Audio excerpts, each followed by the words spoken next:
Hey guys, ரொம்ப நாள் video போடாததுக்கு ரொம்ப சாரி. அண்ட் இன்றைக்கி நம்ம எந்த படத்தை பற்றி பேச போகிறோம் அப்படின்னா 2012 வெளிவந்த பீட்டா அப்படிங்கிற படத்தை பற்றி தான் பேச போகிறோம். பிஐஇடிஏ. Okay, beta. இது ஒரு சவுத் கொரியன் படம். யார் டைரக்ட் பண்ணியிருக்கா அப்படின்னா கிம் கி துக். அண்டு இது ஒரு ஜேனர் பார்த்திங்கன்னா க்ரைம் த்ரில்லர். அண்ட் எஸ்பெஷலாக இதோட பாக்ஸ் ஆஃபீஸ் தான் ரொம்ப ஆச்சரியமான விஷயம்.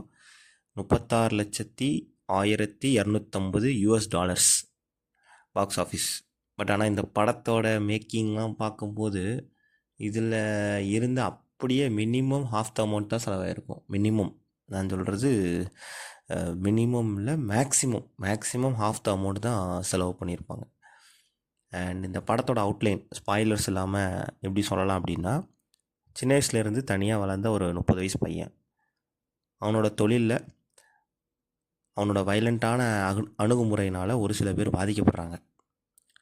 அதில் அந்த பாதிக்கப்பட்டவங்க ஒருத்தங்க எப்படி இவனோட வீக்னஸை பயன்படுத்தி இவனை தனக்கு தானே அழிச்சிக்கிற மாதிரி பிளான் பண்ணி பண்ணுறாங்க. இவன் கடைசியில் அழிஞ்சானா இல்லை அவங்க இவனை பிளான் பண்ணி பாதிக்கப்பட்டவங்கள ஒருத்தவங்க தான் இவனை பிளான் பண்ணி பழி வாங்குறங்கிறத கண்டுபிடிச்சானா இல்லையா அப்படிங்கிறது தான் படத்தோட ஒரு ஓவராலாக அவுட்லைன் சொல்லலாம். சாரி, எனக்கு கொஞ்சம் உடம்பு சரியில்லை, தான் இந்த இடையில இந்த டிஸ்டர்பன்ஸ் தான். அண்ட் அதை மட்டும் இந்த வீடியோவில் அட்ஜஸ்ட் பண்ணிக்கோங்க. சாரி. அண்ட் கம்மிங் பேக், இதில் கேஸ்டிங்கை பற்றி நான் எப்படி சொல்லணும் அப்படின்னா, படத்தில் எனக்கு தெரிஞ்சு மொத்தம் ஒரு 10-15 மெயின் கேரக்டர்ஸ் தான். அவங்களே வச்சு தான் பாடம் நகரும். ஒரு 2-3 சீனில் மட்டும்தான் ஜூனியர் அண்டு பேக்ரவுண்ட் ஆர்டிஸ்ட்லாம் யூஸ் பண்ணியிருப்பாங்க. மற்றபடி எல்லா மெயின் கேரக்டர்ஸ் மட்டும்தான் படத்தில் வரும். No junior and no background artist. இதுவே எனக்கு பெரிய படம் பார்க்கும்போது நான் நோட்டீஸ் பண்ண விஷயம், பெரிய சர்ப்ரைசிங்கான விஷயமும் இது மட்டும்தான். இந்த கேஸ்டிங் இது ஒன் ஆஃப் த விஷயம். அண்ட் டைரக்ஷன் இவர் ஏன் ஒரு எக்ஸ்ட்ரீமிஸ்ட் டைரக்டர்னு கிம் கி துக் கேள்விப்பட்டிருப்பீங்க. ஒரு எக்ஸ்ட்ரீமிஸ்ட் டைரக்டர்னு தான் எல்லோரும் சொல்லுவாங்க. இவர் ஏன் அப்படி சொல்கிறாங்க அப்படின்னா, குறிப்பாக அவங்க ஊர் மக்களே இவரை என்ன பண்ணாங்க, ரிஜெக்ட் பண்ணாங்க, ரொம்ப வசை பண்ணாங்க. ஏன்னு தெரில. பட் அதனால் என்னவோ, பட் ஆனால் நீங்கள் மற்ற பார்ட்ஸ், குறிப்பாக கேரளா, தமிழ்நாடு, எனக்கு தெரிஞ்ச வரைக்கும் இவரை தூக்கி வச்சு கொண்டாடினாங்க. அது அவரே ஒரு வாட்டி கேரளாவுக்கு வரும்போது, இந்தியாவுக்கு வரும்போது சொல்லியிருக்காரு. என்னென்னா, என் ஊரில் என்னைய கொண்டாடலை, பட் ஆனால் இங்கே எனக்கு இவ்வளோ பெரிய வரவேற்பு கிடைக்கிறது பெரிய விஷயமாக தான் இருக்குது அப்படின்னு சொல்கிறாரு. அது என்ன, ஏன் அவரை எக்ஸ்ட்ரீமிஸ்ட் டைரக்டர் சொல்கிறாங்கன்னா, ஒரு மனுஷனோட மனசுக்குள்ளே எல்லா மனுஷனுக்குள்ளேயும் ஒரு உக்கிரத்தன்மை இருக்கும் மனசுக்குள்ளே. சப்போஸ் அது வெளிவந்தால் எப்படி இருக்கும், நம்ம நினைப்போம் நமக்கு எவனாவது ஏதாவது பண்ணியிருப்பான், அதுக்கு நம்ம ரொம்ப எக்ஸ்ட்ரீமாக போய் ஏதாவது ஒன்று நினைப்போம்ல, அந்த நினைக்கிறத இவர் படமாக எடுத்துருப்பார். அதுதான் இவரை ஒரு எக்ஸ்ட்ரீமிஸ்ட் டைரக்டர் அப்படின்னு சொல்லுவாங்க. அடுத்தபடியாக சினிமோட்டோகிராஃபி. நான் முன்னாலே சொன்ன மாதிரி இது ஒன்றும் பெருசாக junior artist and background artist இல்லாத படம்.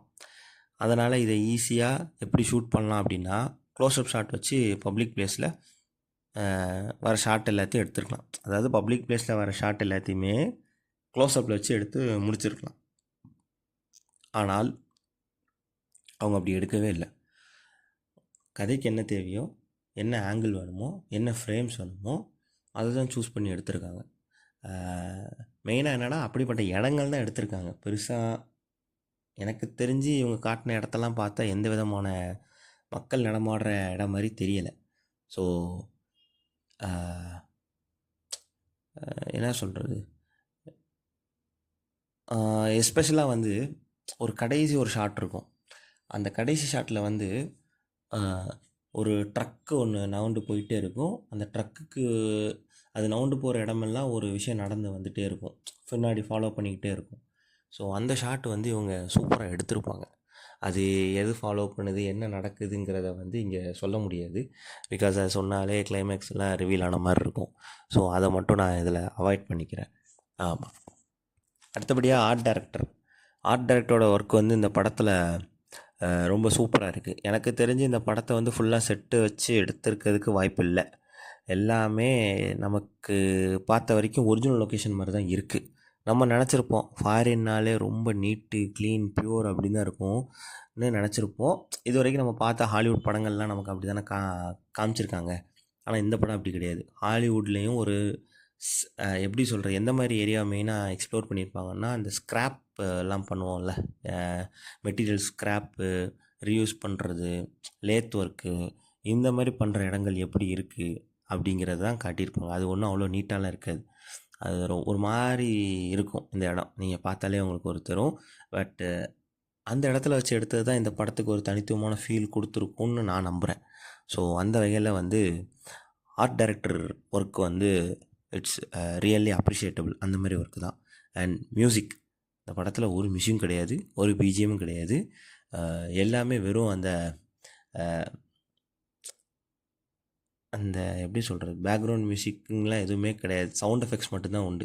இப்போ நம்ம கதவை திறந்தா கதவை திறக்கிற சத்தம், நடக்கிற சத்தம், இந்த மாதிரி சவுண்ட் எஃபெக்ட்ஸ் மட்டும்தான் இருக்கே ஒழிய எந்த விதமான அடிஷ்னல் பிஜிஎம் இல்லை மியூசிக் எதுவுமே கிடையாது. கடைசியில் டைட்டில் கார்டு போடும்போதா இல்லை கடைசி கிளைமேக்ஸை ஒட்டி தான் இந்த ஒரு மியூசிக் பிஜிஎம்மே வரும் ஒரே ஒரு இடத்துல. அண்ட் ஆக்டிங் ஓவரால் எல்லாருமே very good performance. Main lead வந்து ரொம்ப நல்ல ரகடாக அண்ட் கொஞ்சம் சாஃப்ட் ஆகும்போதும் ரகடாக இருக்கும்போதும் நல்ல வேரியேஷன் காட்டி, கொஞ்சம் எமோஷ்னலாக இருக்கும்போது வேரியேஷன் காட்டி நடிச்சிருக்காங்க. குறிப்பாக அந்த ரகடாக இருக்கிறது வந்து ரொம்ப நல்லா இருந்துச்சு. பார்க்குறதுக்கே கொஞ்சம் வித்தியாசமாகவும் நல்லாவும் நடிச்சிருந்தாங்க. ஓவராலாக இந்த படம் பார்த்த உடனே உங்களுக்குள்ளே ஒரு பாதிப்பு இருக்கும். ஒரு 10லேருந்து 15 நிமிஷம் ஆகுது. உங்கள் கொஞ்சம் மனசு ஒரு மாதிரி பண்ண வைக்கும். நான் புரிஞ்சுக்கிட்ட வந்தது இந்த படத்தின் மூலியமாக என்ன அப்படின்னா, ஏதோ வகையில் நாம் பண்ண பாவம் நம்ம கழுத்தை நெரிக்கும். நம்ம உடல் பலத்தினால நம்மளை விட வீக்கானவங்கள அடித்தோம் அப்படின்னா, அவன் நம்மளை கண்டிப்பாக வேறு வகையில் பழி வாங்குவான். அவனாலையும் வாங்க முடியும் அப்படிங்கிறது தான் இந்த படத்தில் இருந்து நான் புரிஞ்சுக்கிட்டேன். ஸோ மெயின் கோர் வந்து அதனால் யாரனாலும் எப்போனாலும் அடிக்கலாம். அதனால் வாழ்க்கையில் ரொம்ப ஆடக்கூடாது அப்படிங்கிறது தான் இந்த படம் மூலிமா நான் புரிஞ்சுக்கிட்டேன். இந்த படம் எனக்கு கொடுத்த பாதிப்பு அதுதான். நம்ம நினச்சிருப்போம் இவனெல்லாம் அடிச்சிடலாம், இவனெல்லாம் ஒரு மேட்ரே கிடையாது நமக்கு அப்படின்னு சொல்லி நம்ம அவனை ஏறி மிதிச்சுட்டு போயிட்டே இருப்போம். ஆனால் அவன் அடி வாங்கினவன், அடிபட்ட பாம்பு எப்போனாலும் நம்மளை பழி வாங்குன்னு சொல்லுவாங்க இல்லையா, அதே மாதிரி ஒரு அறமில்லாத செயலை நம்ம செய்யும்போது அது எப்போனாலும் நம்மளை வந்து திருப்பி நம்ம கழுத்தை நெரிக்கும். ஸோ இதனால தான் இந்த மாதிரி படங்கள்லாம் நம்ம தேடி தேடி பார்க்குறது. சம்திங் நம்ம அதிலேருந்து எடுத்து நம்ம லைஃப்பில் இம்ப்ளிமெண்ட் பண்ணுற மாதிரி இருக்கும். இப்படிலாம் இருக்கணும்னு நினைப்போம், ஆனால் இப்படிலாம் இருக்கக்கூடாது அப்படிங்கிறது நம்ம நினைப்போம், எடுத்துக்குவோம். ஸோ இந்த படம் வந்து எப்படிலாம் நம்ம வாழக்கூடாது அப்படிங்கிறதுக்கு ஒரு எடுத்துக்காட்டுற விதமாக இருக்கும் இந்த படம். அண்ட் ரேட்டிங் பார்த்திங்கன்னா 5 பாயிண்ட்ஸுக்கு அவுட் ஆஃப் 4 நான் தருவேன்.